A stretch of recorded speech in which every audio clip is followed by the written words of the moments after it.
Welcome to Phil Wilson Chats with Celebrities. And here's your host, Phil Wilson.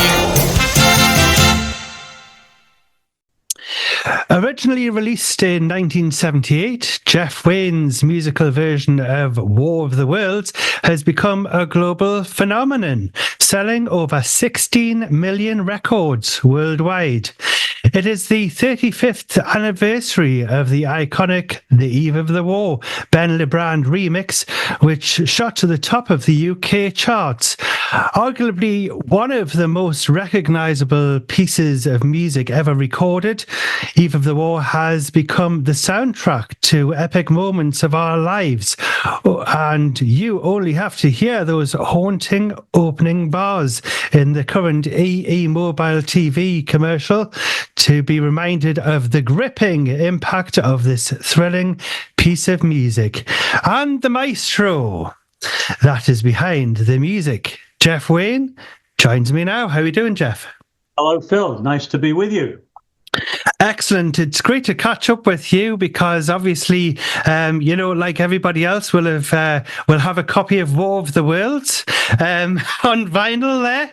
And for some reason, I picked up one a little while ago, which was actually a white LP, but I've also got the other version as well. So I don't know what the difference is because I haven't managed to listen to them back to back.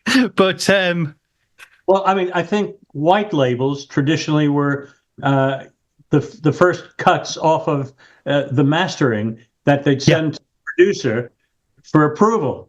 But right. I know that certainly with the War of the Worlds, some of them got out and became collector's items. So if you have one of those, nice one. Indeed, and the cover's white as well, which is unusual.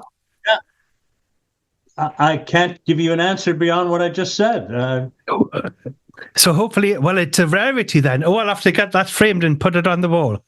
Yeah, I'm told it's worth about £100,000. So be careful. Wow. I guessed. I think I probably had a couple of too many zeros on that when I said that. Well, actually, I picked it up in the charity shop, Oxfam it was, and I think I paid £10 for it. I thought, that's a bargain. Well, I hope you do feel that, and it doesn't surprise me where you've picked it up. They show up all over the place. It's amazing. It's an amazing album as well.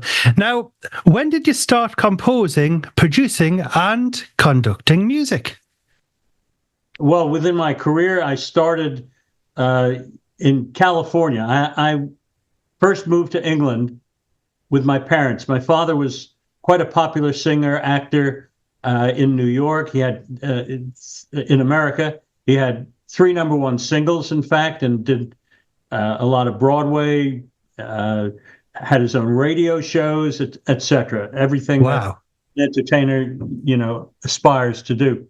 But we moved to England when I was a little boy because he got offered the role of the romantic gambler known as Sky Masterson in the original West End production of Guys and Dolls. Wow, excellent. So he had quite a voice, a very handsome man, and did the role beautifully. And we stayed for about 4 years. He got a lot of other work after he finished his run with Guys and Dolls. And then we moved back to New York and then California, where he was getting more and more work. And then he changed his career to become a writer and a producer. We always loved England, so he chose to come back to England and start his producing career over here. And just before he left, we had written a couple of songs together because my career was really just at a fledgling stage in California.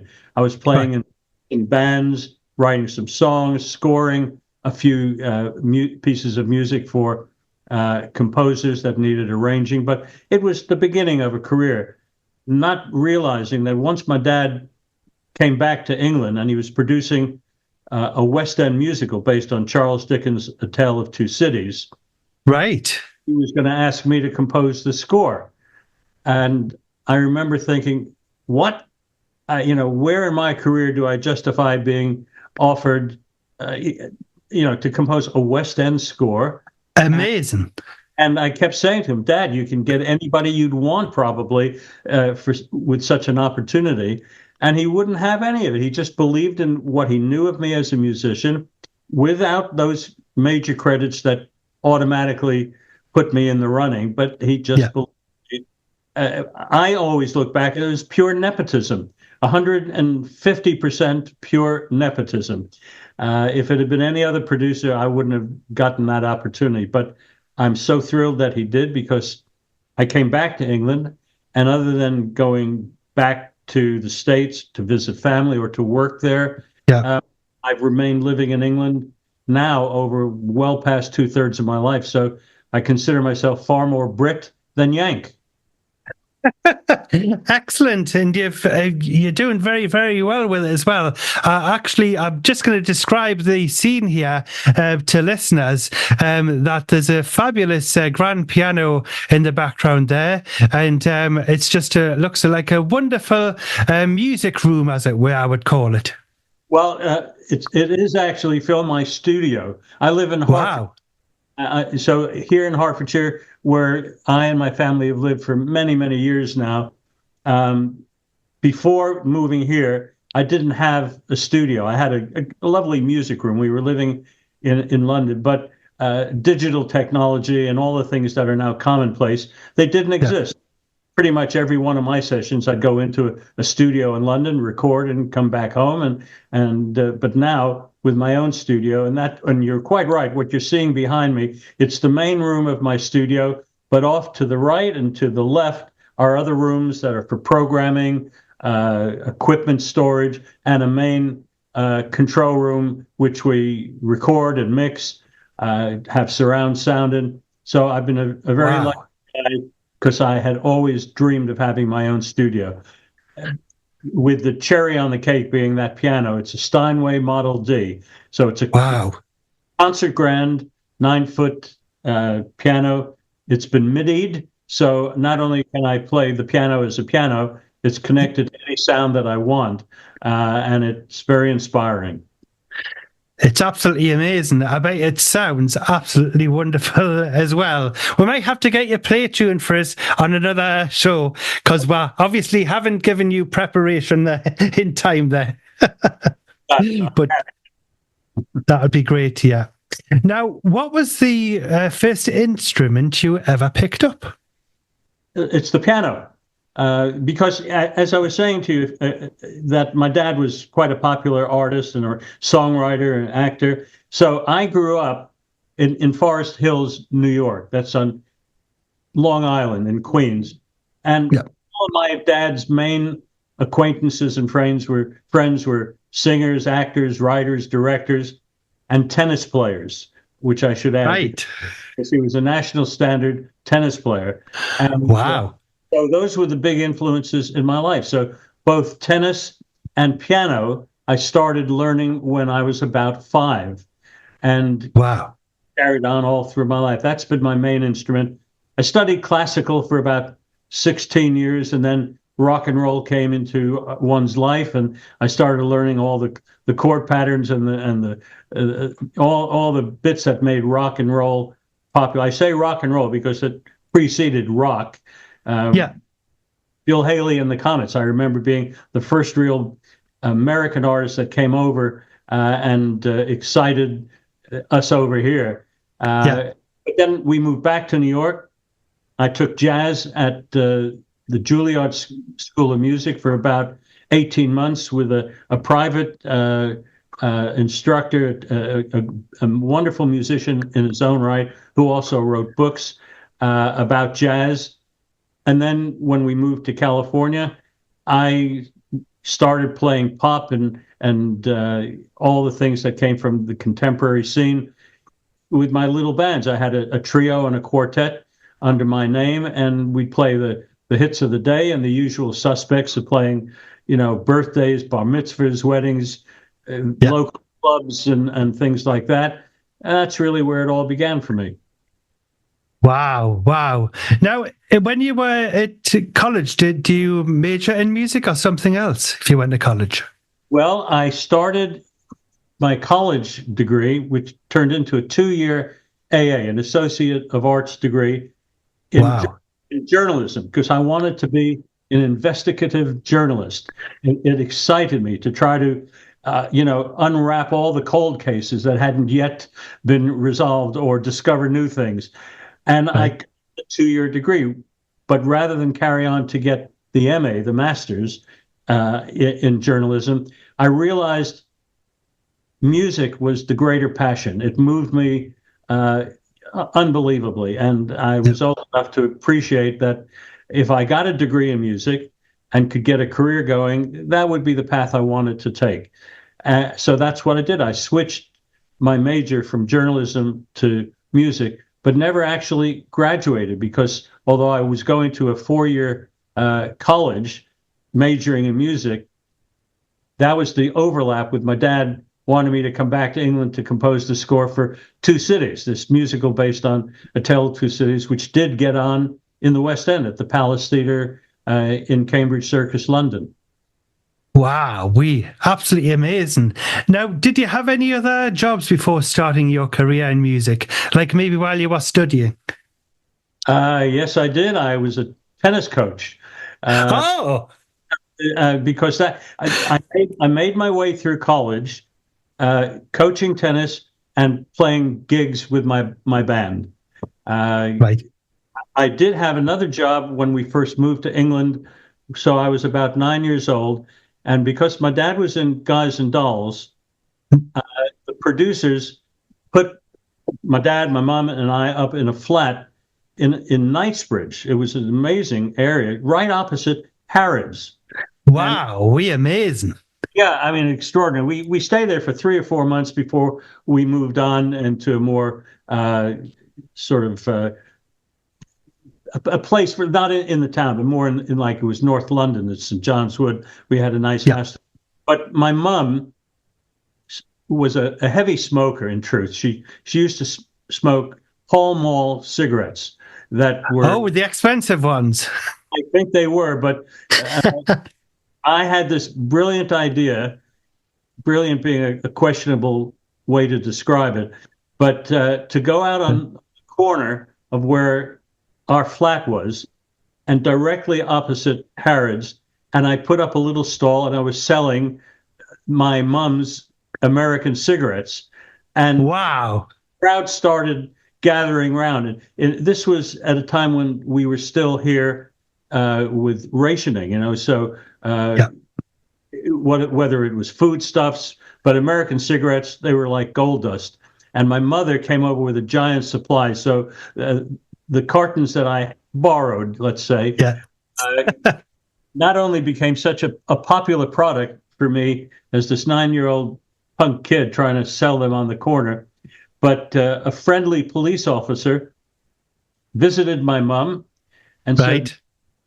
Mrs. Wayne, she learned our names and said, your son is becoming a very strong competitor to Harrods, but we're not sure he has a license to sell what he's selling. And we wonder if you'd consider chatting to him and maybe not selling this product. That's absolutely amazing. Wow.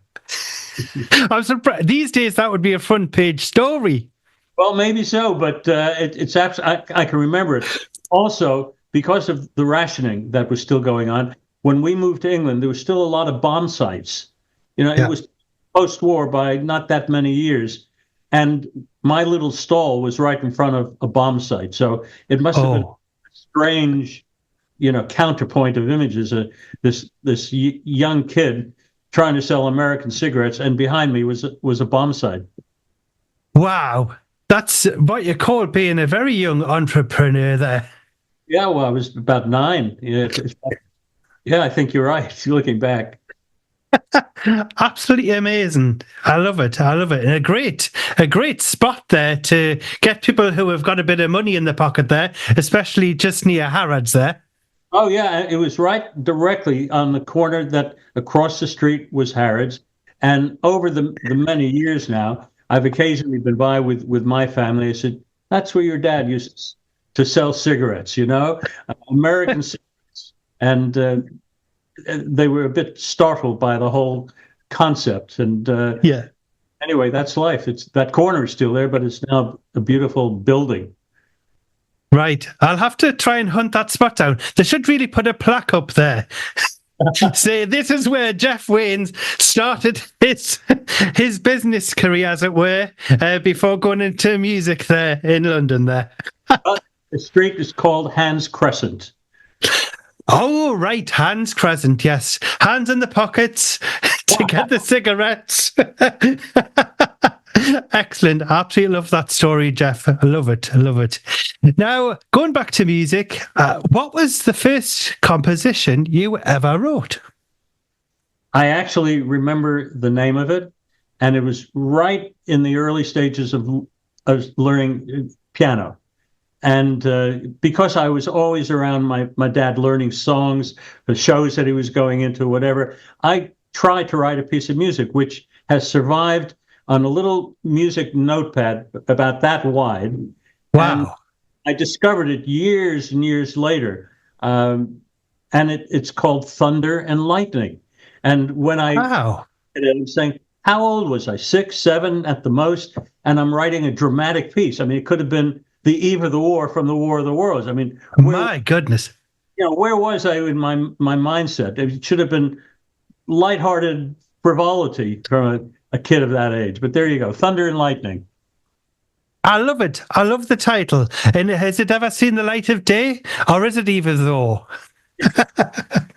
It's sort of got that drama about it, but no, it's never gone past my handwriting, which you can tell is from a very young boy's pen or pencil in this case. Yeah, you'll have to put that on a future LP though, as a bonus track. I'll consider. There's a suggestion for you, Jeff. Now, if you could work with any music composer, living or dead, who would it be and why? If you could just choose anybody, just like that. Wow, that's a big question. I can tell you composers that influenced me. You wouldn't be amazed by who I'm saying, but when I was in college, before I moved back to England, I studied conducting, and for my final exam, I conducted the first main section of Stravinsky's Rite of Spring, which has such power, and it's also influenced other composers because it's got a string passage, the lower strings, and they go and think of Jaws and yes. Not that it's note for note at all. I'm not suggesting that, but I would guess that he was impressed by what Stravinsky came up with in that opening movement. So that's a piece that I've always loved. I've dissected it a long time ago just to understand what I've always done, whether it's pop music or electronic, classical. If I don't understand it, it challenges me. Try to find out where that composer's mindset was to have come up with whatever it is. Yes. So that was one piece, but I was also a big fan of Aaron Copland's Appalachian Spring, which is as opposite the intensity of Stravinsky's Rite of Spring. It's wide open. It's got you can feel the landscape that this composition is, and other works by Aaron Copland.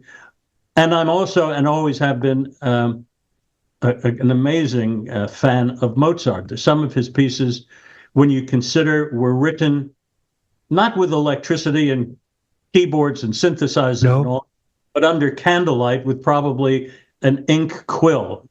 Yes. Or any of the classical composers.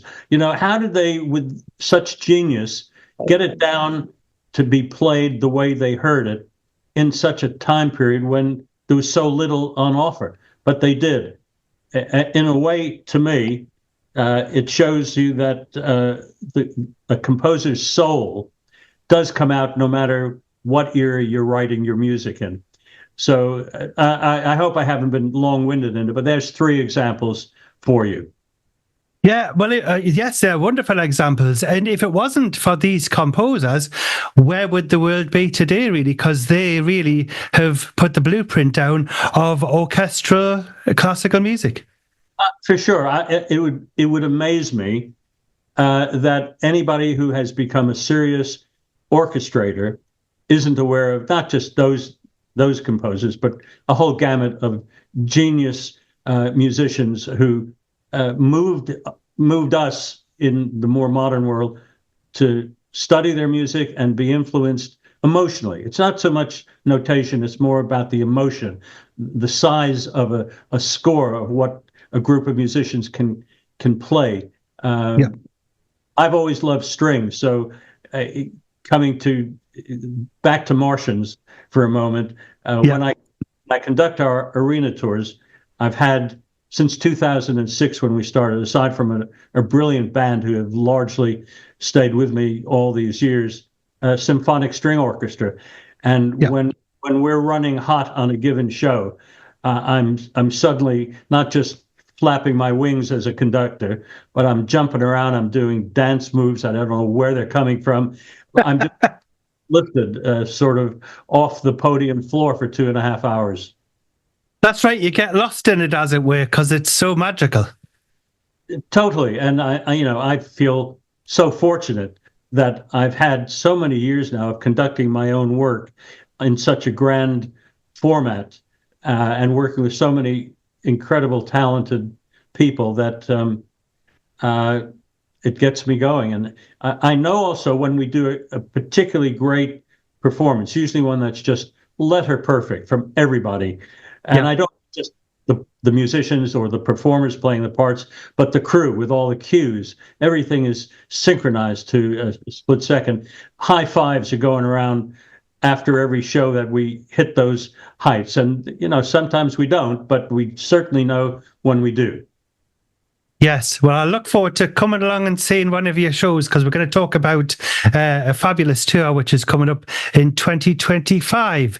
But we're going to change the tone a little bit, because people may not know this, that you have wrote approximately 3,000 advertising jingles, and in the 70s they appeared on television in the United Kingdom, including Gordon's Gin commercial that was covered by the Human League, and also the fabulous Esso advert, the Tiger theme, with its rhythmic harpsichord and a big brass crescendo.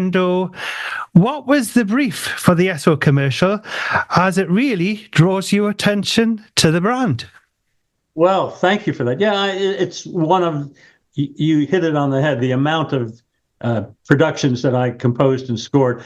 I have to add, the bulk of them were commercials, but there was a lot of TV themes, some film scores as well. But getting back to your question about the Esso music, I was sent the film on the very first time. And I mean, it ran for Esso for something like 17 years. So the films kept changing. But the very first one, I remember seeing this tiger, the Esso tiger, on a beach just by the waterfront. And you know how powerful a tiger can be, and it was beautiful imagery of its undulating muscles, and like he's getting ready, he's revving up like a race car, and then he takes off and runs down the beach and reaches a point, and on his back legs he rises up as if, wow, here I am.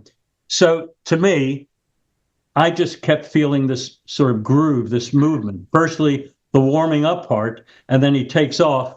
And at the very end, when he rises up, my music reaches its peak and matched that moment precisely. And it just clicked. And it's sort of like anything that works when you don't know if it's going to really connect, no matter what the medium might be. It's just lasted and lasted. And we did an extended version, something like 4.5 minutes. It was relaunched. I did a relaunch with Jensen Button. Right. I'm trying to remember how many years ago. It must be 8-9 years ago, easily. And Esso asked me, could I do an extended version to a new film when they relaunched some new SO stations, and there's Jensen talking about, and we're on the same stage next to each other, and he's being interviewed, talking about race cars and his incredible career. And then the interviewer turns to me and asks me about the music I wrote for the SO Tiger, and I'm thinking, what am I doing here next to Jensen Button with his love of speed? And I'm talking about a tiger that's running along a track. But I realized, in a way, it's emotion. And the emotion I got from the visuals of this amazing tiger is what helped me compose this piece of music. Yeah, everyone will have to get yourself over to YouTube there. That's where I watched it just before there. And I was like, my goodness, that is like, wow. It really is excellent. It's like a drama on the screen, even though it's for petrol. When I was doing all those commercials during that sort of about a 10, 11-year period, and more so in commercials rather than a TV theme or a film score, which of course is a lot longer, I was actually working with directors who were making movies or who went on to make big movies. Ridley Scott, his late brother Tony, and a whole range of others who took their directing talents and treated their visuals like they were feature films. And rather than there was both in sound and look, in that era, you could tell when something looked and sounded like a commercial or a jingle. And they broke the mold. And I thought, well, darn it, I'm going to try to do the same thing. Everything that I write for a commercial is going to be as if it's the biggest feature film in the world. And so when you ask me specifically about, say, the SO music, that's what I was thinking. I wasn't thinking about it's for petrol. I was thinking the power of an animal, a beast of the jungle, and it's a story that's taking place on a big screen. So that's where I was coming from, right or wrong. Yes, it definitely got the message over there. And yes, you definitely represented the tiger very, very well there. I'm sure I would have been proud of you. Now, do you get an idea straight away when composing music for a commercial, or is it a very long process? I think, whether it's a commercial, which could be 15 seconds, 30, 45, a minute, it's the same process as taking on a larger project. You need to be motivated for some purpose. And like I was saying, I didn't approach even the singing commercials like they were jingles, that jingles, which had a sound, and they were all excellent, professional, but they weren't being approached from a contemporary point of view of whether it's the big screen or in the musical score, something that sounded contemporary.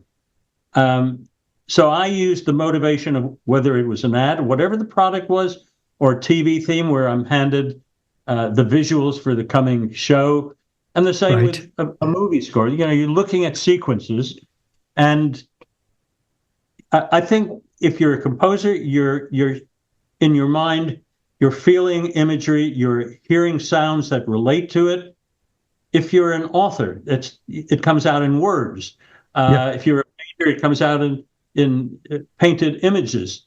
I think we all come from a similar source, though. We're motivated by a starting point.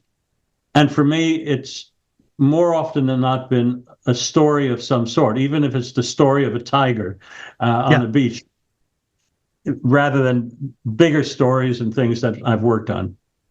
That's right. You're painting pictures with your music. Indeed. Yeah. And I think any creative person, if you don't have that in your feelings, in your heart, in your head, you've got the wrong job, because it ain't ever going to come out particularly well or not last very long. Of course. Now, out of the British commercials you've written, which would be your favourite, or are there too many to mention? Well, there's quite a few that I look back on, and they pop up every now and again in some form. But you hit the nail on the head with the SO1. But I did what became the first quadraphonic mix of a commercial when I wrote the music for Gordon's Gin, which in the day that I composed it, alcohol wasn't permitted on our TV screens. So it was a cinema commercial. And I had one of the very first electronic studios in Great Britain, for sure. And I had it set up in a flat that I was living in London at the time. And I would write the music to picture if it was requiring so, and then book any musicians that in addition were needed on it and go to one of the main studios that I would work all the time. And Gordon's Gin was one that I was sent the images to, and it was showing a close-up of ice cubes being dropped in a glass. So I started with sort of a strange sounds of that happening, and then it opened up and built up and turned into Gordon's Gin. And at that point, this main theme came on, and it just connected. And I was then asked to mix it in what became the first quadraphonic sound, so 4-channel sound that was shown at the Odeon Marble Arch in London, which at the time was a huge cinema. Today, I think it's one of these multiplex cinemas, but in the day that I'm talking about, it was a mammoth studio, cinema, bigger than some of the big West End theaters. So sitting in the middle on the day that the first play came about, it just blew me out of my chair, because all this sound, and we mixed it in the studio and had quad set up, but it was quite a different experience, if you can imagine. And in today's terms, I know how great quality of sound is, but in the period I'm talking about, which is around 1969, this was something else. Yes, really ahead of its time, really, with the technology, with that experimentation with the quadraphonic. Absolutely, Phil, because it was a brand new experience in sound, and I just happened to be, I guess, in the right place at the right time to be offered the opportunity to mix what was a 60-second commercial in wonderful quad sound. I wonder what it would sound like now if it was played in the cinema. It would be like, wow. It'd be a bigger wow, because the speakers would be bigger. They'd be bigger. There'd be more channels as well, because now you can go up to 7, 9.1. I think there's 10.1. We've done so many mixes in so many formats now. Not just Gordon's Gin, but just even all my War of the Worlds versions and things. It's wonderful. If you're a musician and you're in the heart of your music, what else do you want? Indeed. And that Dolby Atmos is absolutely amazing, apparently. It is. And I mixed both in Dolby Atmos, and Sony have a 360-degree equivalent. And a couple of years ago, I was asked to remix my original double album of the War of the Worlds in both those sound environments. And there were, I think it was 14 speakers, and I was it wasn't my studio. I do go up to 5.1, but I don't 14.1. And so I had to go into a London studio that was set up just for that. And I was fortunate to work with a lovely guy named David, who was the engineer, who really understood the format. And even more fortunate was he knew my double album of the War of the Worlds inside and out. So working with him and the way we moved sound around and tricks and just the whole size of the sound was just amazing. Yeah, it's good that you've worked with somebody that was passionate about your work as well, with the War of the Worlds album there, in order to maybe give suggestions to yourself and to bounce ideas off each other to get those tracks remixed. For sure. I think the hardest part was him learning that a lot of my sounds, particularly what I would call the Martian sounds, had strange names like weeus and bubbles and oons, which are a member of the bassoon family. All crazy sounds that I gave because there were no known sounds. So I had to, in terms of the storyline, take the story and create sounds that I worked out with my another keyboardist who worked with me on the double album, but they're still in my score. And so I could see he was over on my right, and he's looking at what are these wheels? What are bubbles? What are backward whatever? And Yeah. a lot of them. And I had to explain to him, this is what they mean from the story, David. And so therefore, that's why we want to move them, the sounds when they first strike the front left speaker, we want them to go all the way around in tempo to the beats per minute, or maybe just one of the 14 speakers. So it's got atmosphere, whatever it was. But once he got into knowing the sounds, I think he was actually rather pleased that he knew what I was now talking about, and he wasn't scratching his head anymore. Well, I picked up that one. Wee-oo, wee-oo, wee-oo. I know where you're coming from, Jeff. Well, you're right. That to me, you see, was I named that because once the first cylinder from Mars lands on Horsell Common, which is near Woking in Surrey, the Martians inside the cylinders, and they come once a night for 10 consecutive nights. They are signaling back to Mars to fellow Martians. That's not quite right, is it? They can't be fellows, but they're right. they're mates. Yes. That all was good. They landed safely, so come on, keep coming. So that's where my name for the Wii-Us came about. And whenever you heard in my score, that's what they mean. Excellent. Yes. So yes, remember the Wii-Us are Wii-Us. That's quite right. literally. Excellent. Now we're going to I bet you've never had this question before as well. Here we go. Now, Jeff, you've composed numerous television themes, as you mentioned, but did people know that you actually composed the theme tune to TVM's Good Morning Britain, and also ITV's The Big Match, and World of Sport, and the BBC's 60 Minutes. Now, the Good Morning Britain TVM theme uses a panpipe sound in string instruments. What was it like composing that iconic tune, and what was the brief? Did you have to think of Britain with pomp and circumstance? Well, you're not far off in a way when you're asking me, what's my briefing and what would the music have to entail. Good Morning Britain was part of the package that I was commissioned to by TVAM.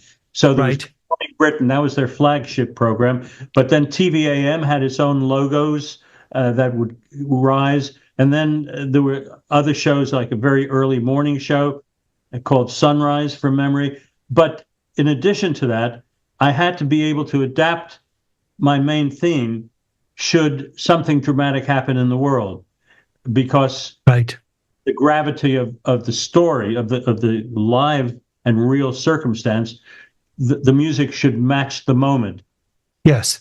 My main theme, which ran most of the time, because there weren't that over 10 years that my music was on, there were some moments that they used the alternative orchestrations, but yes,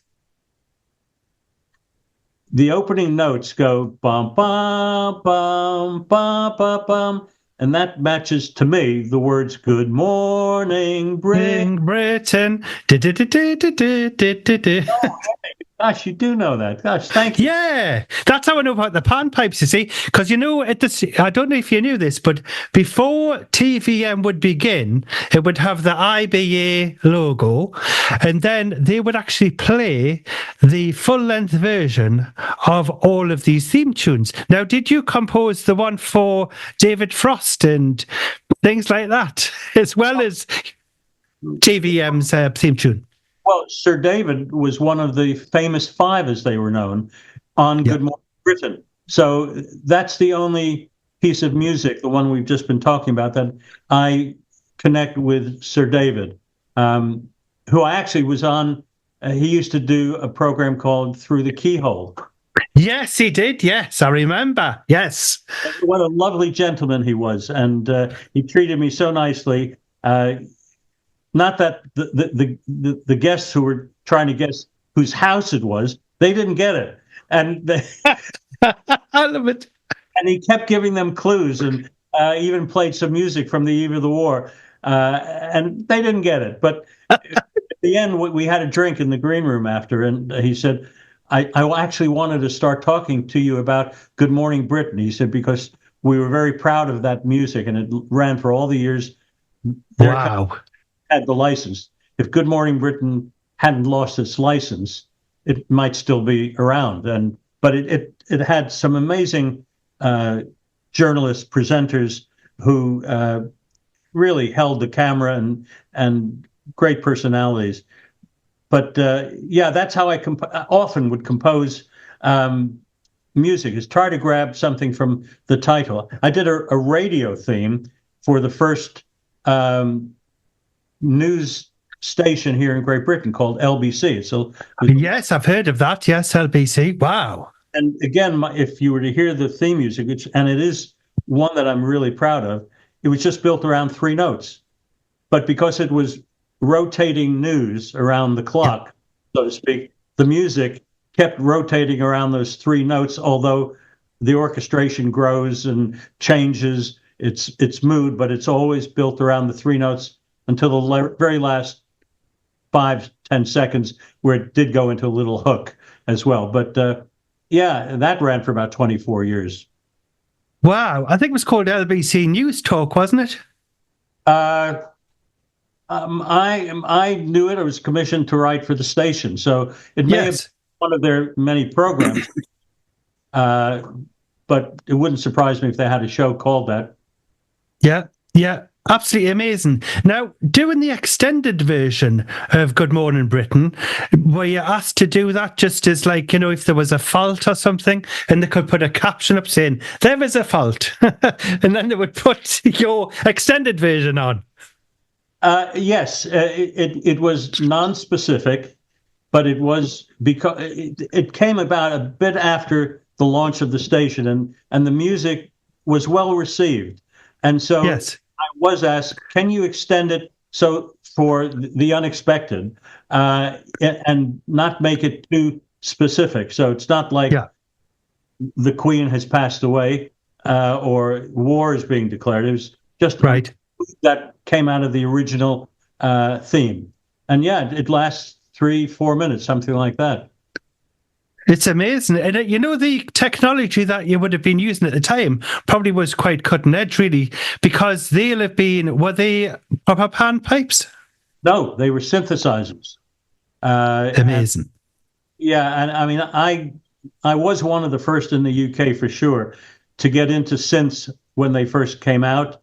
There was controversy, funnily enough, about synths when they were first introduced over here, and understandably, the Musicians Union being concerned because they were so versatile, they just take jobs from musicians playing sessions, live work, whatever. And I didn't see synths like that. I saw them as additional tools, additional instruments that could create sounds that were unique to themselves. And so that's why so much of my music has combined synths and real musicians, and that's how I've always approached it. So synthesizers have, of course, not only stayed the distance, but they've become a heart of so much music because of computers, samples, all the things that now are very much at our fingertips, rather than sitting at a synth and thinking, right, I hear the sound of a panpipe, but how do you make that sound? And I didn't want it to be exactly like a panpipe. I wanted it to be the influence of a panpipe, but again, synthesizer's version of that, so it had its own sound. But you don't know how long it takes to come up with something where you're not sampling and getting out 100 panpipes that are pre-recorded, and you pick the one that you like for the moment in time. I mean, there's, of course, the famous track by Peter Gabriel, Sledgehammer. That's got those panpipes. Diddle-ding, diddle-ding. They probably were the ones that you invented. Did you get a credit for that? No, I'll have to drop him a line. When when he left Genesis, I was invited out to lunch with him at the time it was one of the very few Japanese restaurants, but he was into Japanese food, and with Right. then manager Harvey Goldsmith, and we went out to lunch by invite by them to talk about producing and arranging his debut album. And Wow. I was touring with David Essex, who was this artist that I had been working with for a number of years, and we were literally on the cusp of leaving for the United States to do our first tour there. And Yes. Peter handed me this cassette that had uh, so many of his great tunes on it that did wind up on his debut album. And I'm thinking, I want to do this. He's an amazing artist. Yeah. And Salisbury Hill was one of them, which, Wow. what a wonderful song. Beautiful. And he had a schedule in his own mind, and he felt he couldn't wait for me to become available because I was going to be away a couple of months at least. So I missed a golden opportunity. But I actually have bumped into him on the odd occasion since he opened an electronic instrument company Right. several years later. And I used to buy all my gear, or most of it, from his company. Wow. That's amazing, that. And occasionally he would be there, and we'd have a chat. And he, of course, was so successful with his career. He certainly was as well. Yes, and he's yes, I've seen him on the stage as well. He does a very good stage. He's very good singing on the stage and a very good character actor as well. Now, sorry, I was just going to say, I think working with Genesis, who had a very physical storyline to their shows. Yes, It's his live work as a solo artist is an outgrowth of Genesis. And it's understandable why he became such an amazing solo artist. indeed. Yes, but we do love David Essex. Now, you have written scores of music, including Spartacus, the musical, which was released on November the 5th, 1992. I quite like it, but for some reason, Jeff Wayne's War of the Worlds seems to overshadow it. Is it because everyone associates, yourself, Jeff, with War of the Worlds being an international success? Well, I think anybody who creates something that sets a benchmark in their career, almost everything else you've done is secondary. And not that any of it is forgotten at all, but No. Spartacus was in another musical work I composed. I spent about 3 years just researching it. It was a true story. And by the time it was released, it was 1992. So quite a number of years passed between it and the War of the Worlds. And what a cast I had. I had Anthony Hopkins, or Sir Tone, as I used to call him in my studio. Yeah, right. Wow. In fact, he used to play on our tea breaks my piano. And it turned out he was a great musician. Yeah.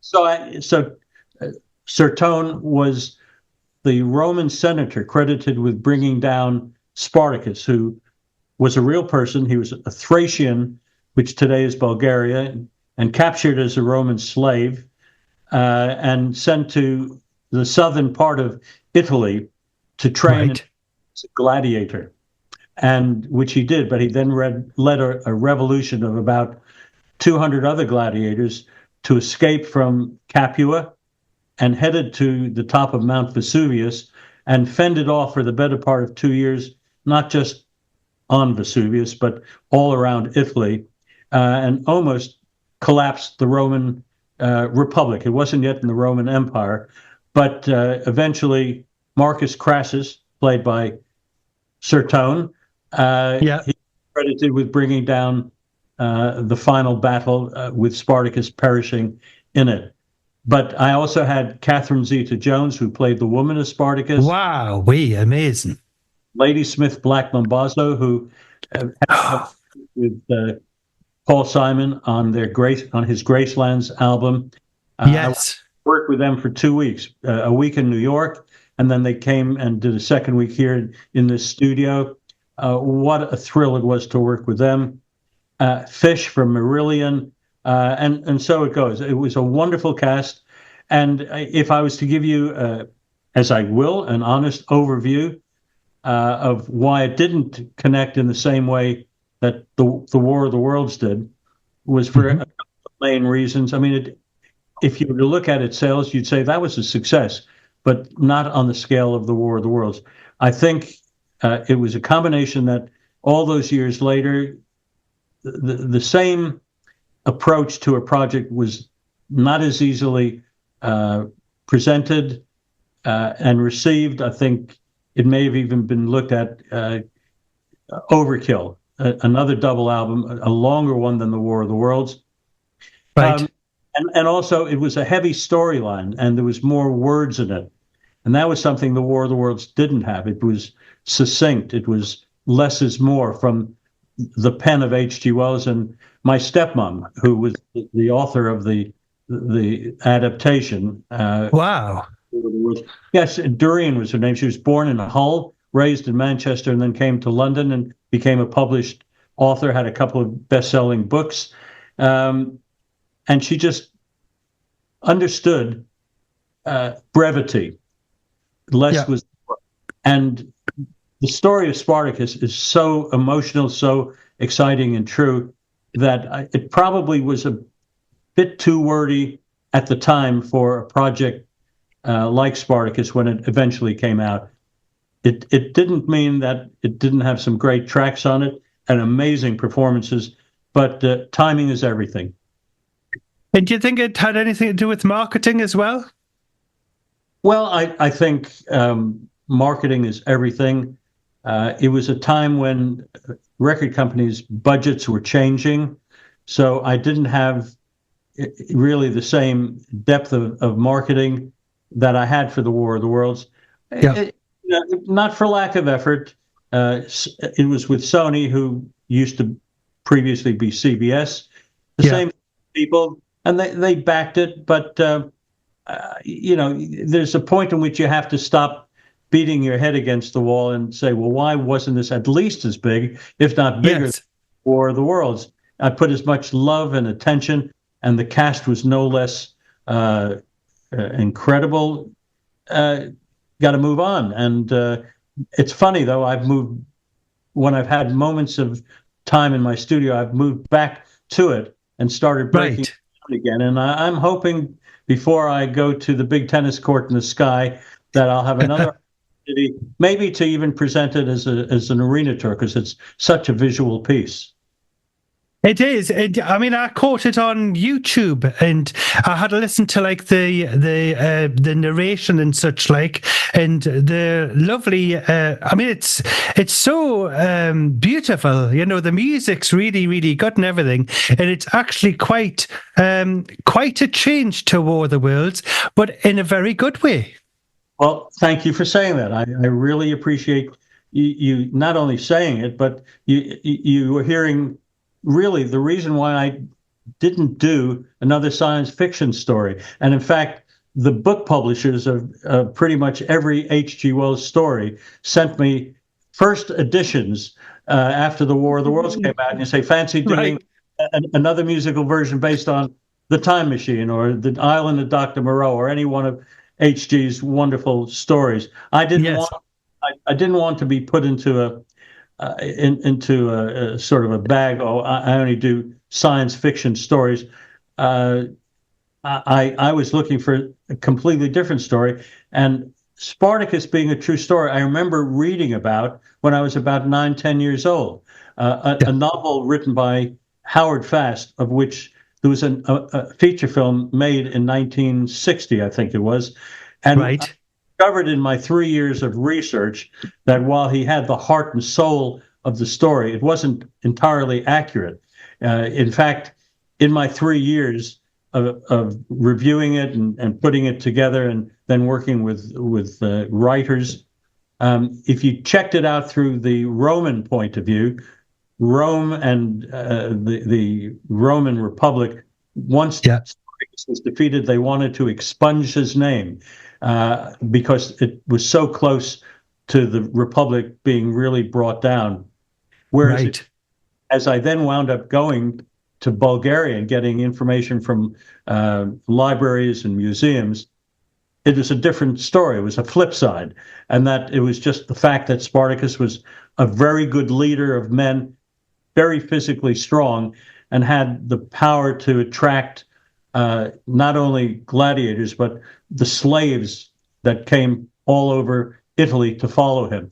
So together is, in a way, funnily enough, I think of when I composed and produced The War of the Worlds, I always saw it as a flip side, that when the story was being told through the eyes of the Martians, my music was much more aggressive and electronic.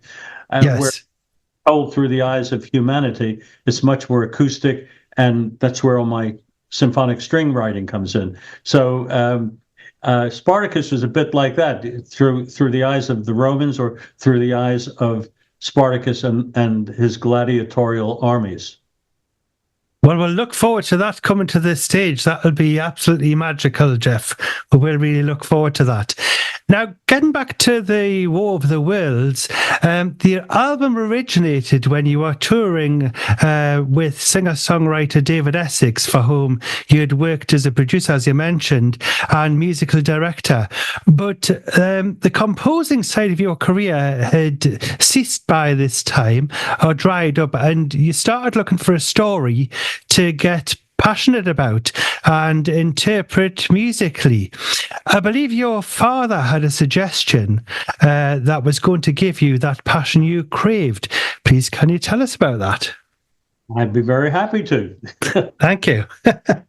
In fact, it wasn't so much about my composing drying up.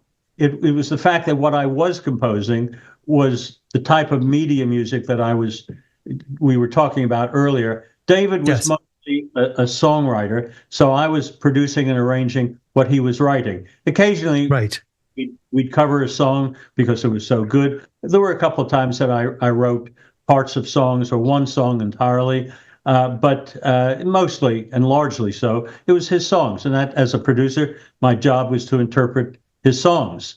And my dad kept reminding me that going back to that musical that ran in the West End, Two Cities, that I always said to him, I'd love to find another story that I could treat as if it was starting from a blank page and try to come up with a musical work based upon that story. And he kept reminding me about that. And over about a year before he introduced me to H.G.'s book, he kept feeding me with stories that I would read, and for one reason or another, usually because they were real works of literature. They were very much longer than H.G.'s story. H.G. was really The War of the Worlds was no more in the hardback edition that I had, something like 150 pages.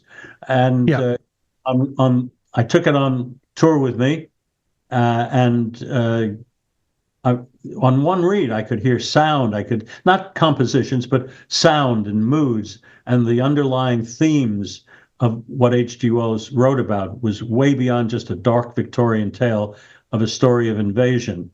And that grabbed me. And unfortunately, it was still, or as it turned out, fortunately for us, but it was still very much in copyright.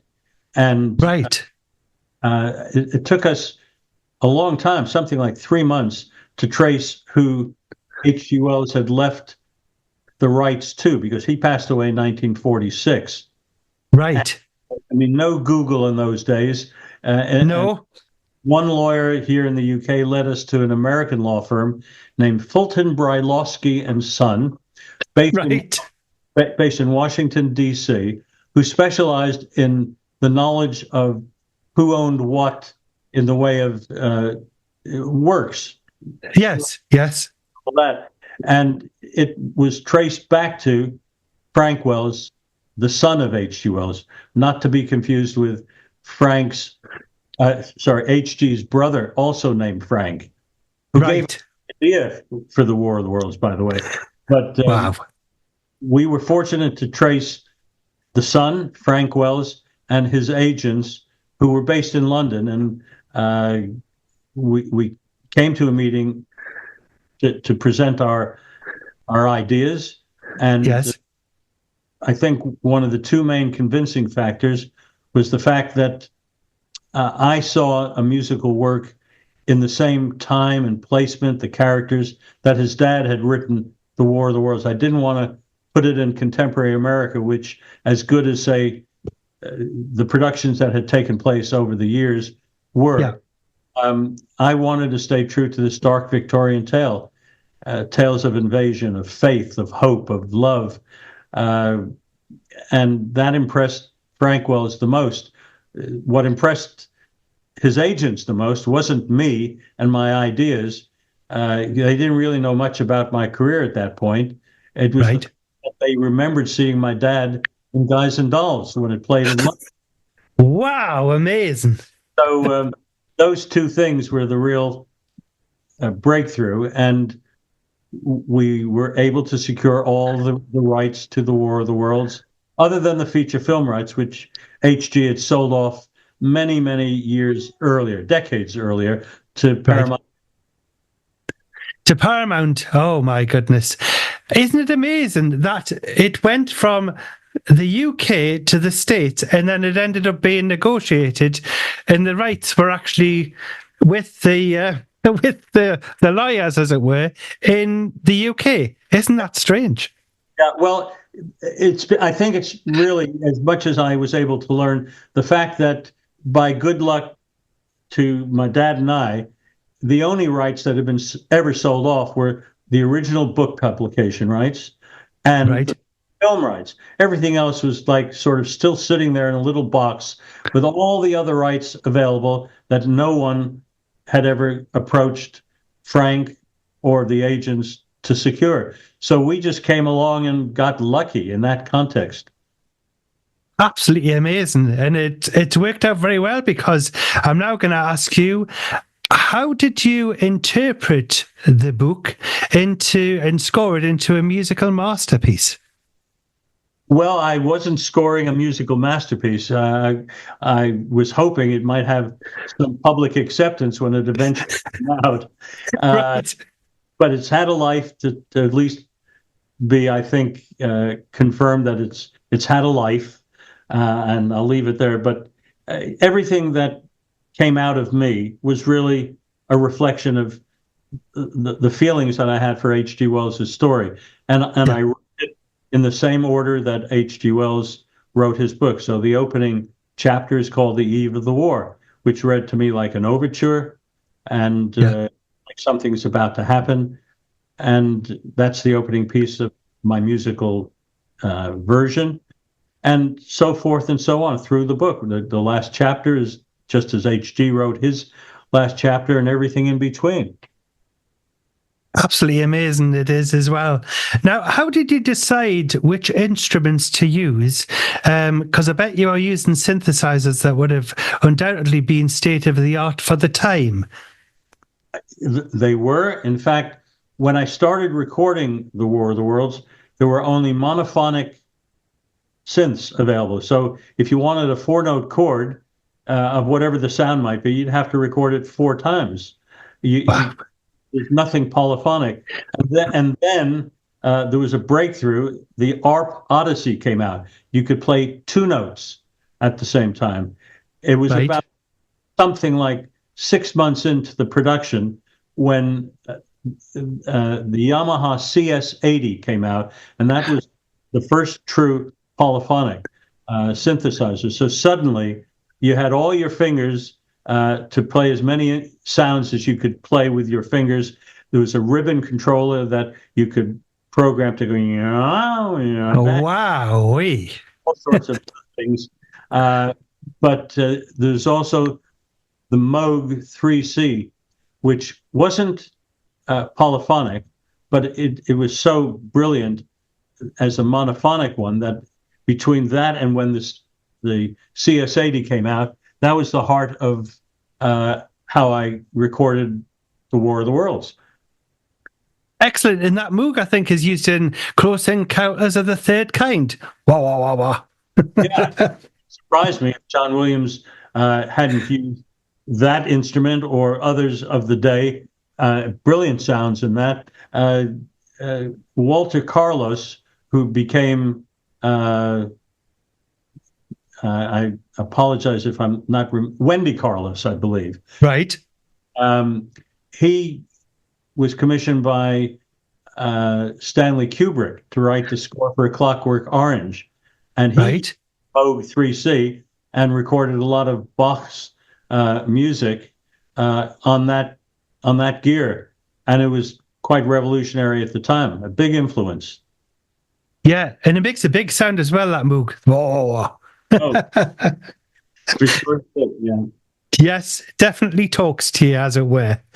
Now, how many narrators did you audition until you managed to get Richard Burton? None. None. Was he top of the list? Was he gonna get Richard Burton? Well, when Doreen finished her first draft, so we now knew the characters that we wanted, and there was only this one non-singing role, that of this journalist. And Yes. so we said, right, who would be a voice that the second you heard it could capture you and bring you as the listener into our world of the War of the Worlds. Yeah. And we didn't have a particularly big list, maybe 3, 4 names at the most, but Richard was first and foremost because his voice really was pure magic, so mellifluous. It was like a musical instrument in its own way. And Yes. what I call the rub of the green happened. We had some friends that had been on holiday in New York and had come back and come over for dinner just to catch up, and mentioned they had been to New York and seen Richard Burton in a play called Equus, and how Right. brilliant he was. And there we are with our little list, and we hadn't yet made contact with anybody. And, easy to make a list. Now, how do you find the person, much less get that person interested? Of course, managers and agents. But now that I heard that Richard was appearing in this play in New York at the Plymouth Theater, I believe, I thought, okay, let's not ever forget we were in the still the very much non-digital age. So there Of was course. no emails, no Google, nothing like that. No. Postage stamp on an envelope. And I wrote him a letter introducing myself, explaining what I was trying to do as a composer and a producer with the War of the Worlds, and attached in this little care package, Doreen's first draft of the script. And I said, please, would you consider being our journalist? And I sent it to the stage door of the theater and hoped that he would be handed my little care package by the stage doorman, and then waited. And I was very realistic in my own view. I said, what's the odds that he'll even come back to me if he gets handed my package in the first place? But to my amazement, and I'm having dinner with my father and Doreen about the War of the Worlds 3 or 4 nights later, and a man named Robert Lance rang me from New York. He was Richard's personal manager, and after introducing himself, he said, Richard's considered your letter and the script. He loves the idea. Count him in, dear boy. Those exact words.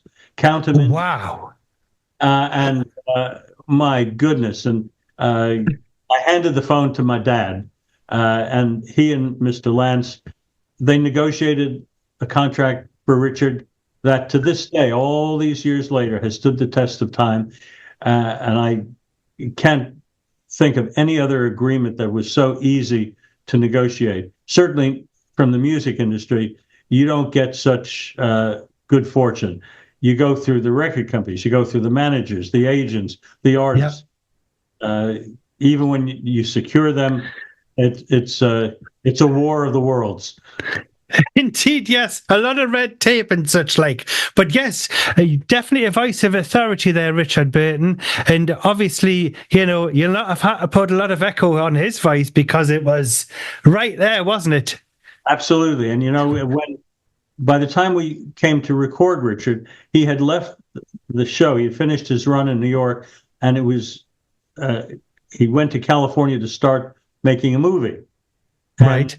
And, so we brought the mountain to Mohammed, so to speak. So my dad, Doreen, our main lyricist, my engineer, and we had a friend of my dad's who was a very well-established director, all ready to record with Richard. And we had a 5-day agreement for Richard to be available. And we just had to wait, I think, upwards of a week for us to finally get a call saying Richard's now available. He's got the next week available. We had to go on hold. And, during that era, in truth, Richard had a bit of a reputation for being somewhat of a hellraiser. So I wasn't sure, along with anybody else, which Richard Burton was going to come in to the studio. But the man that arrived was completely prepared, so on top of everything, and easy to work with, a delight to work with. And he did it all, 93 sequences in one day. Amazing. Absolutely amazing. He was that easy and good. And even the opening sequence, which I actually composed a piece of music to accompany his voice. When I put the two together and then tried it out without any music, I thought, no, there's only one way to start this recording, and that's with just Richard Burton's voice, and then I'll come into the music of the War of the Worlds. And it's worked, and it's never changed ever since. It is amazing. It's so dramatic. He comes on there, and then all of a sudden you go, if you'd never heard it before, you would be going, wow, after Richard's voice, they're great man, and great music there from you there. Now, Justin Hayward of the Moody Blues sings the iconic Forever Autumn. Was he the first choice to sing it? He was the only. I mean, choice is always a wrong word when I'm asked, how did you choose somebody? You don't choose artists of such stature. You just hope. You say a little prayer, that they'll be interested in your work, even though you're approaching them because you love what they've done in their career. But Justin, I was able to reach and send him what was another version of Forever Autumn, because I demoed everything for every potential guest artist. I didn't want them to not think I wasn't trying to be respectful, and so they knew what I was talking about when I was talking about a song or playing a character. And Justin had in the role of the sung thoughts of the journalist. So he was what the journalist was in the spoken word. The sung thoughts was the sung thoughts of that journalist. Yes. And Justin's voice was, to me, the ideal voice. He had two main songs to sing, Forever Autumn and the main theme, The Eve of the War, both of which became two of our biggest international hits. And I sent Forever Autumn and a little accompanying letter to him. And I didn't know this till long after, that when he received my cassette and he was listening to Forever Autumn, he quite liked it. He said, that's a nice song. But he was a songwriter in his own right. And so other people's tunes wasn't his natural instinct. But Moody Blues owned a couple of record shops, as like you say you do. And there was somebody who was working there, a young guy who had to deliver something to him, or something that Justin had to sign. He went to Justin's house and arrived as Justin was playing Forever Autumn. And he just sort of was listening to it and said, mate, you should sing that song. It's a really nice tune. And as Justin then explained it sort of put Forever Autumn into a different light, rather than just any old song that he was being asked to sing. He said, well, if this chap likes it and really believes strongly in it, and he knows us as the Moody Blues, he was take it a little more seriously. And whoever he was, I'd like to thank him, because it was a deciding and influencing factor that Justin came on board. Absolutely amazing. It's amazing how somebody, you see, he was like an outsider coming in saying, that is what is going to be a hit. And then there you go. Amazing. You just never know. You never know. And that's why I always say about things that, you're asked, did you know something was going to be a hit? Or how did you get somebody on board? I always say it's the rub of the green, just good fortune. The stars were in the right place at the right time. And they certainly were there. Absolutely amazing. I love that tune as well. I love it. Now, how long did it take from production to release of Jeff Wayne's War of the Worlds? Well, I know I started composing it in January 1976. Took me about 6 weeks to compose the first draft of the score. And then to put pressure on myself, I booked the band for May of that year. So right. It took me about another 6 weeks to do the arrangements for the band and a bit more time to get the script in order and other things. So between January and May, the writing, the arranging, and the prep for the band sessions took place. But it was released in June 78, and I was working on edits of singles and all sorts of other things pretty much up to the point in which it came out. So about 2.5 years, I lived and breathed Martians. and yeah, it's come out very, very well. Did you ever get frustrated at all with the Martians? They frustrated me every day of my life. We're a formidable foe. But looking back now, they're also formidable friends. Indeed, they certainly are. And they're all on vinyl as well there. And also on stage soon as well, but we'll talk about that in a moment or two from now. Now, Eve of the War was remixed by Bentley Brand in 1989 and scored as high as number 3 on the UK singles charts. How did it feel to have success just over 10 years after the original album release? As I think Ben did a great job. Well, he did. And, we talk about the unexpected. The War of the Worlds in Holland, when it first came out, was number 1 as a double album, and the singles did really well in a similar way. And Sony now was re-promoting it. I think we remastered it, and there was some reason to re-promote it, and it went straight back to the top ends of the charts.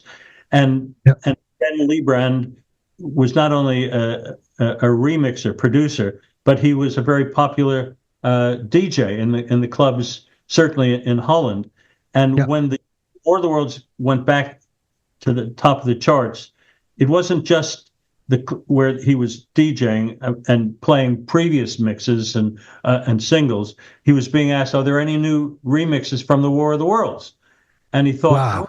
Okay, that's not a bad idea. And by the time he finished doing the Eve of the War, the double album had sort of had its day, peaked, and then slowly dropped away. And I guess the demand from his point of view as a DJ playing immediate current hits had faded a bit. So he got it released in Germany, and it became a big hit in the trance clubs for some reason. Amazing. And it crossed over into the similar type of clubs here in the UK. All of which, up to that moment, I had no knowledge about until I received a call from the head of A&R, a man named Muff Winwood, whose brother was Stevie Winwood, is Stevie Winwood. Right. Wow. Coincidence. And Muff rang me one day. He said, Jeff, that remix is brilliant. It's crossing over. It's going to be a smash hit single as well as breaking all the different types of clubs, 12-inch, disc, you name it. And I said, Muff, what are you talking about? What remix are you talking about? We haven't done any for a while. And we had a lot, and there had, in fact, there's been about 350 remixes of stuff from the War of the Worlds over all the years. But this was one I had talking about. And he said, well, of course, it starts with Richard Burton. I can hear your strings. You must have known about it. I said, I have no idea about it. So the bottom line is that I think Ben sampled some of my sounds. He slowed down Richard Burton a bit, which was very good for the mood of the piece. And suddenly it's breaking through. And it hit number 3 on the pop charts. It hit number 1 on the Pepsi charts, which was all the commercial stations in Great Britain. That's right. They did. That's right. Every sort of club, disco, 12-inch chart, it was number 1. It was one of the big top 40 hits of the year in the normal singles charts. So I have a lot to thank for Ben, but I had to have a bit of a niggle with him because I had no idea he had done these samples. And he actually said to me, or said to CBS, excuse me, no, that's not Richard Burton. That's an actor that I brought in. Can't you tell the difference? Well, yeah, I could tell the difference. I could tell it would be slowed down. So I offered, still on multi-track tapes in that period, I offered to go to Holland and to meet with him and bring out my multi-track tapes and say, here's Richard Burton. Let's just slow him down X beats per minute. Let's see whether it compares with this actor you brought in. And he just held his hand up. He said, okay, it was Richard. I sampled it, slowed it down. But and they put my name on the credit as well, which was nice of them. And it all wound up quite amicably. And what a hit it became. So it's now 35 years, if not to the day, pretty close to the day that it was at its peak here in the UK and Germany, for that matter. Absolutely amazing. It's amazing that something can be happening in another part of the world and you don't even know it's actually being it's a hit. and especially you didn't know about it. Absolutely. Amazing. I mean, when it's been remixes that are off of, say, Ula de Bula, or we've done over the years, of course we know about them. But it's those that are being done independently, and they might have even gone to CBS or Sony for permission to sample, who then come to me. So I learn about them in a sort of a backhanded way. But it's those that get remixed. Some are just fans who love remixing the music. It's always surprising. And it comes from all over the world. I mean, I've had some unusual places and countries that I would never have even dreamed that the piece was known. So I'm not complaining. It's a thrilling compliment that doesn't happen often in your life, to have such an acceptance of one's own music. Yeah, and especially it's got the longevity that it has, because as you mentioned there, it's November marks the 35th anniversary of the iconic The Eve of the War, the Bentley brand remix, which I mentioned earlier, shooting to the top of the UK charts. And it's arguably one of the most recognisable pieces of music ever recorded. And The Eve of the War has become the soundtrack to epic moments of our lives. Now, to celebrate the anniversary, you're stepping up as champion for this year's National Album Day, which showcases The Eve of the War as you re-release the electric and dynamic War of the Worlds remix double album, Ula de Bula. I'm pleased you said it before me, which is in... You have to say it a bit faster, so it's got a rhythm. Ula de Bula. Ula de Bula. There you go then. Ula de Bula. And it's going to be in yellow and orange double vinyl. Where can listeners get a copy? Well, it's through National Album Day, but I'm going to be signing copies of them tomorrow at HMV Oxford Street. It'll be available wherever albums are sold, I guess. And can they get them from your website?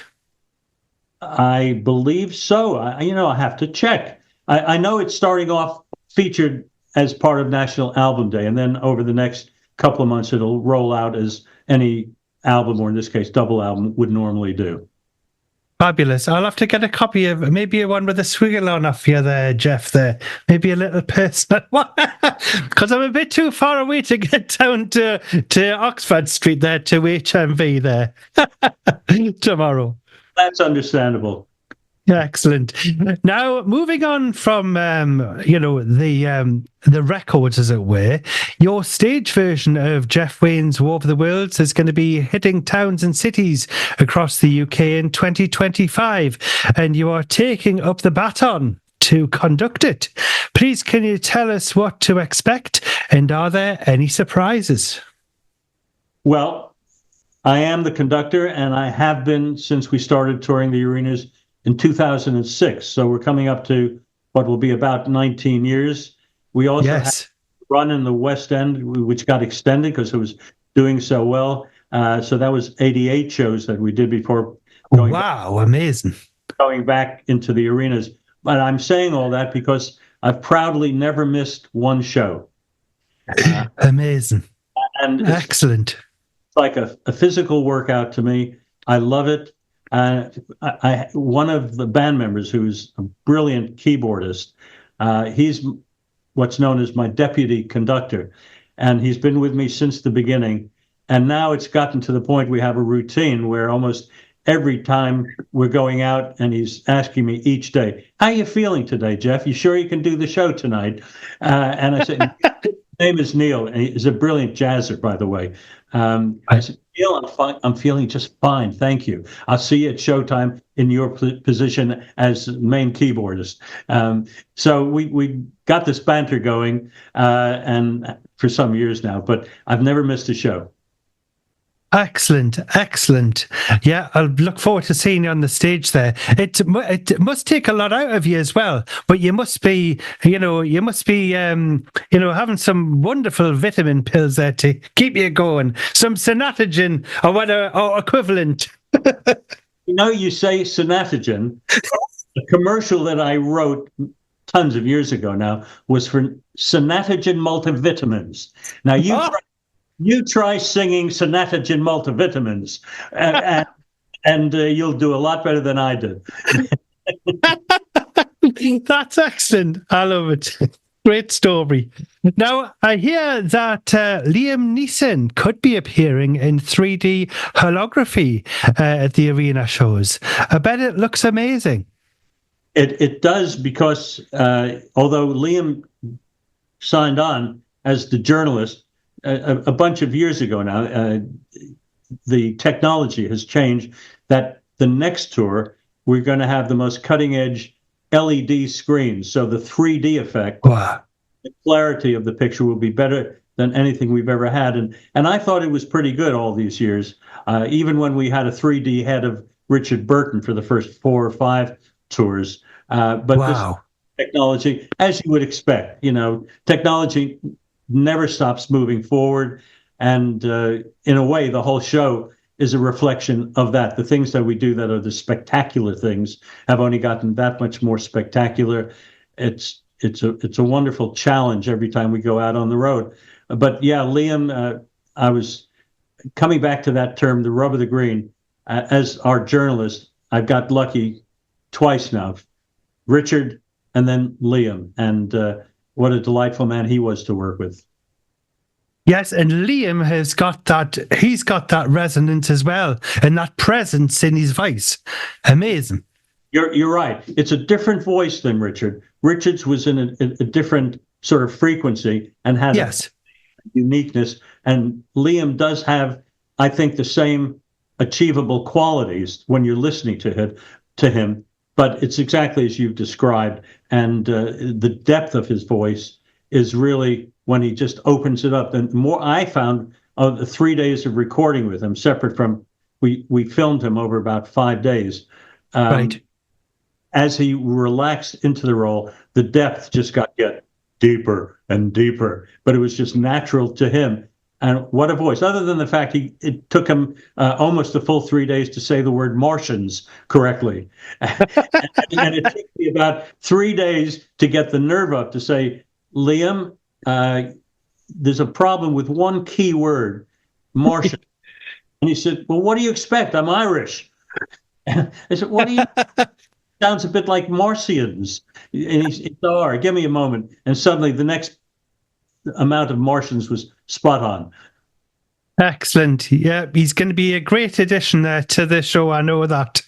Now, where can listeners get tickets for the shows and find out where you will be visiting? What's your website address?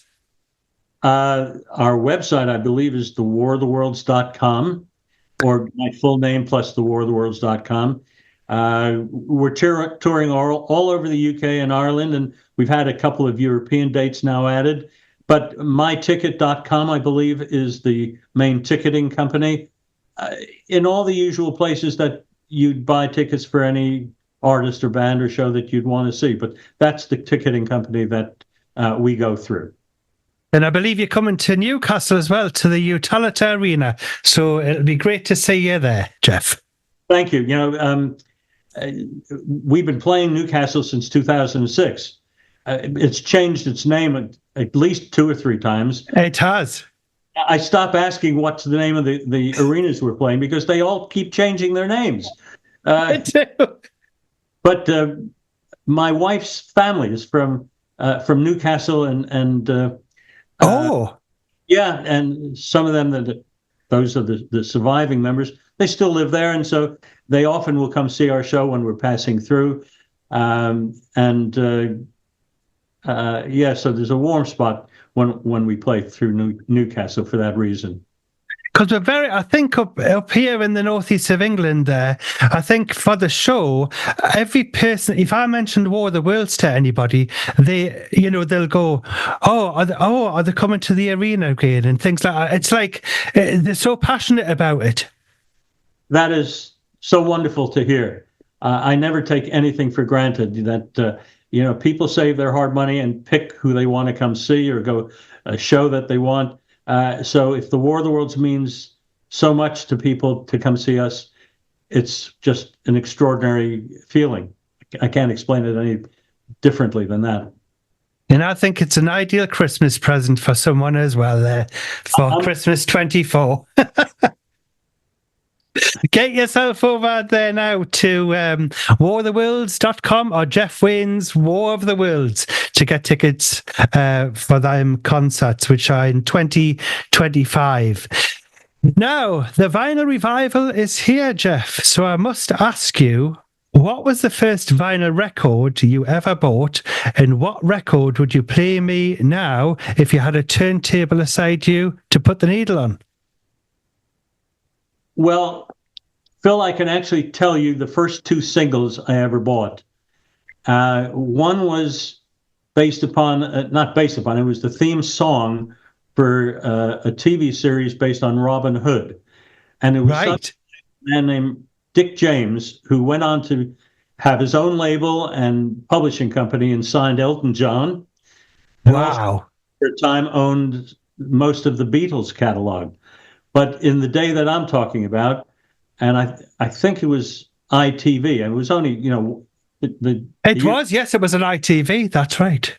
And he sang this song, Robin Hood, riding the Glen. Yes, I know. I can hear his voice in my head. Yes, I know the tune. Yes, I know the singer.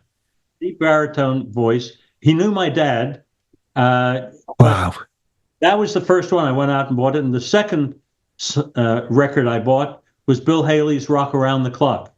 Wow. When rock and roll suddenly hit here in the UK, and they were amazing live. Bill Haley played this upright bass, and he would fall back on the floor and play it sort of with his legs up in the air, and a spit curl. That's what they called him. He had like that, which Superman later adopted. Right. You got it. Is it because he wanted to be rock and roll? Yeah. And it was before it was rock. And Elvis had become popular, but he wasn't coming over here. I'm not sure he ever did. Colonel Parker just wanted him to make a lot of dosh in Vegas and stay in America. That's right, and he just wanted him to do, like, I'm sure they did that special, didn't he? And he wanted to do it via satellite rather than let him out of the US in order to visit, Europe and the UK and such like. But right, yep. But Bill Haley there, yes, absolutely amazing. Rock around the clock there, yes, certainly a great forerunner there in the UK there for the rock and roll scene. Oh, is it the roll scene? Then Whatever the pieces that I bought, those two records, I clearly remember buying them. They were my first two from my pocket money. And you asked me about what record would I choose? Yeah. Play, and if I can get to that, and as we've been chatting, I've been trying to think, and I have to, if you don't mind, become a little more personal in my choice. Yes. That is, it's a song that my dad sang in Guys and Dolls. It's Right. My Time of Day. It's a very reflective song, and I think it demonstrates the beauty of the voice that he had. He also had a whistling section in it, which was his whistle. He was a brilliant whistler. Wow. But My Time of Day, it's Guys and Dolls the score was composed by Frank Lesser. And it's almost light opera, Guys and Dolls in places. The intervals, are not easy to sing in some of the songs and the rhythms. And if it was possible for you to play that song, you'd hear what I mean. I certainly will. That is absolutely a wonderful choice there. Thank you very much, Jeff. Well, you wouldn't believe this. We've run out of time. After all of this time, can I just say thank you so much, Jeff, for joining me on the show this week. And please, can you stick around, because we'll have a little bit of a chat, because we're going to now ask you to introduce the magical single celebrating its 35th anniversary in 2024, Eve of the War, from Jeff Wayne's War of the Worlds. Well, hello, everybody. This is Jeff here, and I'm really very happy to have been asked to present my own tune, The Eve of the War, which is the main theme from my musical version of The War of the Worlds. It's the first time I've ever edited the original 9 or 10-minute version from my original double album. It's been hotted up a bit with a new mastering cut and a couple of other tweaks, but it's about 3.5 minutes long. I hope you enjoy it. Thank you so much, Jeff. Would you like to come on the show again, or have I frightened you away? I would love to. Absolutely. Excellent. Hopefully catch up with you soon at one of your concerts, and all the very best. We'll speak to you soon. Thank you for joining me. If you do come, let us know so we can attach a face and name in person. That'll be excellent.